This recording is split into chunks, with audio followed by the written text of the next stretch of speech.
అవకాశం ఇవ్వండి అన్న, ఇచ్చి చూడండి అన్న, ఒక్క అవకాశం ఇచ్చి చూడండి అన్న. మీ పిల్లలకు మంచి భవిష్యత్తు రాజకీయాలను అందించే బాధ్యత నాది అని చెప్పి తెలియజేస్తా ఉన్నా. ఒక్క మాట అయితే చెప్తా సోదరులారా, ఇదే కొత్తగూడెంలో నేను పాదయాత్ర వేసి తిరుగుతున్నా.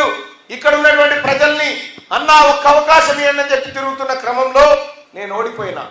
3 ఏళ్ల కింద ఓడిపోయినా కూడా ఒక్క రోజన్న ఇంట్లో ఉన్నానన్న ఖాళీగా ఈ ప్రభుత్వం మీద కొట్లాడుతూనే ఉన్నా తప్ప ఒక్క రోజు కూడా ఖాళీగా లేను. అన్న చెప్తా ఉన్నాడు, ఈ గొంతు మూగబోదు, ఈ గొంతు ప్రశ్నించాలి అని చెప్పి చెప్తా ఉన్నాడు. అది ఇన్బిల్ట్ బ్లడ్లో ఉంది. మరి మనం ఏం చేస్తాం?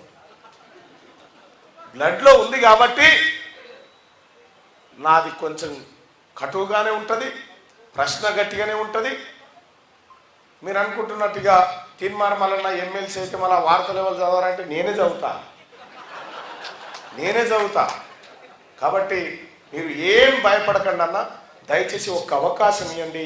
మీ బిడ్డగా మీ పిల్లల కోసం మీకోసం సేవ చేసుకునే భాగ్యం ఇవ్వండి అని చెప్పి చెప్తూ ఫైనల్ ఒకటే మాట, ఓటు వేయాలి అనుకునేటువంటి పట్టభద్రులకు ఒక హామీ, నాకు జన్మనిచ్చిన నా తల్లిదండ్రుల సాక్షిగా మీ ఓటును వృధా చేయను. ధన్యవాదాలు.